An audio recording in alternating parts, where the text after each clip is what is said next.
Good morning, good afternoon, good evening, wherever you are, whenever you are. Hello, thank you for watching my videos. It's Mike. It's March 5th, 2009. Here's some of the stories. Okay, so to begin with, funny story.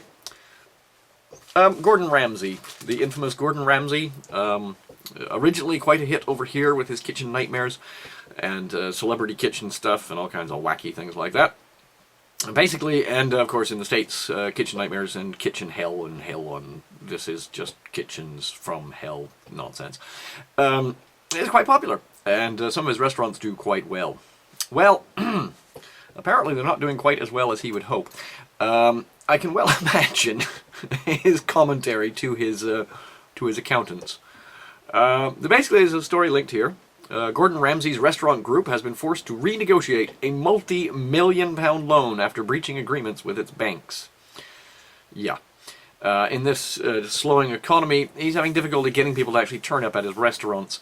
People would rather just spend a few pounds buying fish and chips, as opposed to going to his trendy restaurant to buy some weird sole with a bit of sauce dripped over it with a little bit of greenery draped around it that perhaps would feed a mouse. Yes, so I can well imagine the communication in the kitchen of his restaurant. Something along the lines of, "What do you f***ing mean we're out of f***ing money? Fix it!" I'll bleep out the F's, obviously. Anyway, so there was an earlier article, which I've also linked over here, basically saying that he's been lying about his Rangers career. Yeah. Apparently, Mr. Ramsay has been, over the years, embellishing his particular story around his promising football career, which unfortunately ended in an injury, and he had to give that up and become a chef.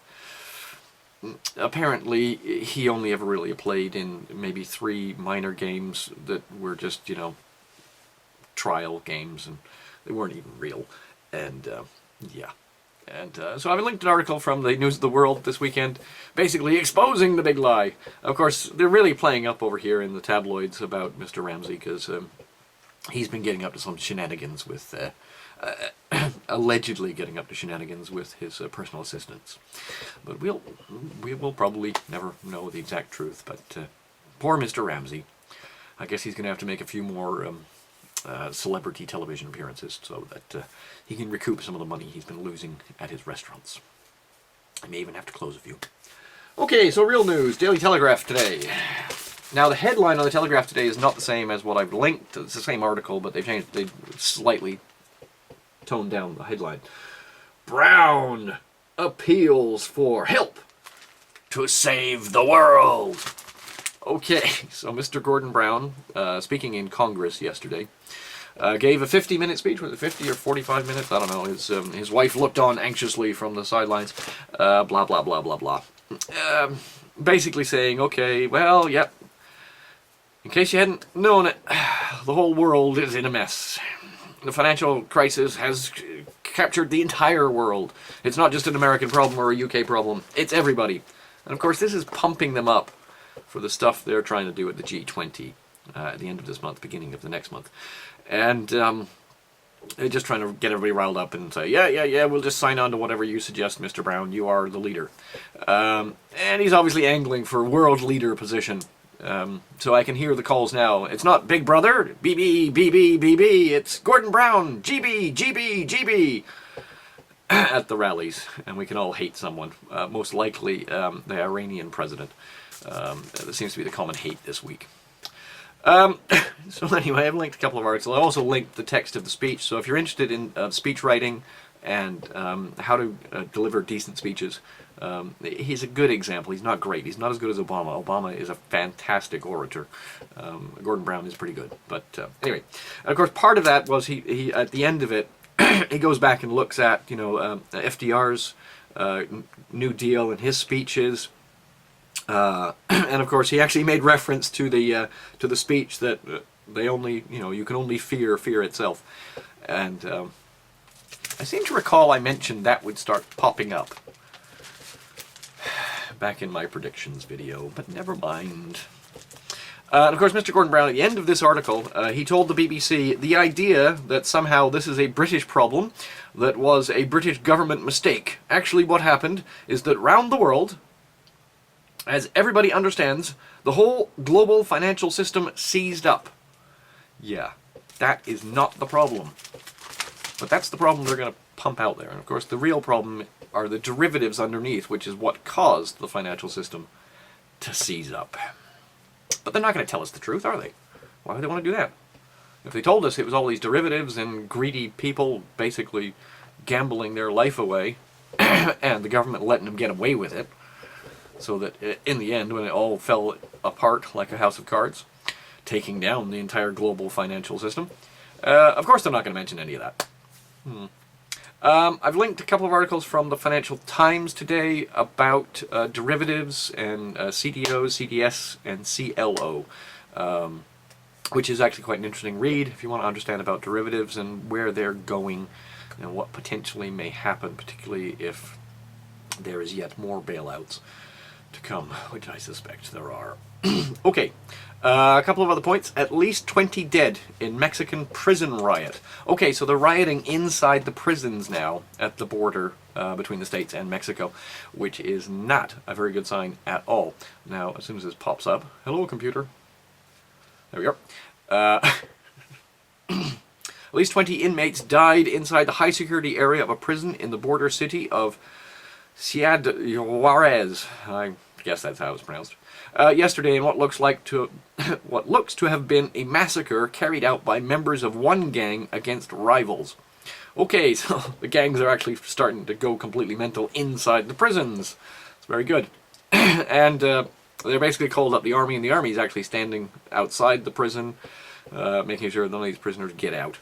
So we'll see what happens. And a couple of other stories. China stimulus. Okay, so the Chinese stimulus plan.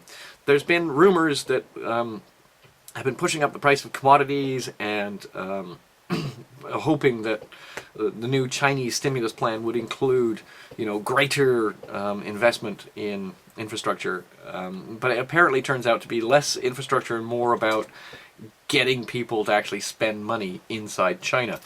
And the title on this one of the articles here, China's stimulus plan aims to get poor farmers spending. Basically what they're trying to do is somehow pump up the consumption of goods within China itself, so that Chinese manufacturers, rather than having to rely on exports, will be relying more on internally generated demand. Now, will it work? Most likely it will. Obviously the lifestyle that most Chinese people deal with is considerably less than what we have in the West. So this is going to obviously help them. But of course, another major project is to guarantee a subsidy to health insurance, which is increasing medical care and making the Chinese people live longer, which is good. Of course, not much of that is about commodities, and all of the speculation that's been bumping up the price of copper will probably cause copper to collapse in the next few days, but we will see what happens. Probably. Then again, we might never see. Okay, so that was basically the news I've been following this morning. I have to get ready for a conference call, actually a series of them.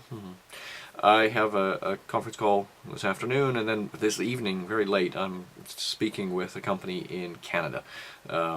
They're looking for our company to do some work with them, so I'm trying to arrange that. So, and I can't talk about the company yet because we haven't officially signed any contracts. So, anyway, so I was watching a couple of videos people have sent to me.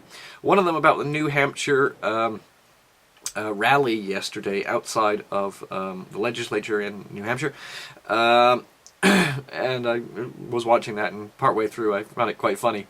I've linked it over here. So was I the guy in Britain? Yeah, I didn't even know about it, but I heard about it from some guy in Britain. Peace, dude. Thank you. I'm glad I'm getting out to people.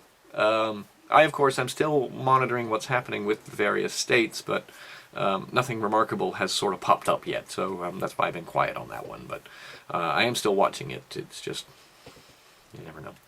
And of course, last but not least, finish off with a music video just for fun. This was sent to me, and I thought I would share it with some of you people. It's from the band Linkin Park, Shadow of the Day. So basically, here's what's going to happen if they don't get their fingers out and sort out this mess. And I doubt they will. Okay, folks. Peace, love, understanding. Think about things. And I'll speak to you again tomorrow. Okay.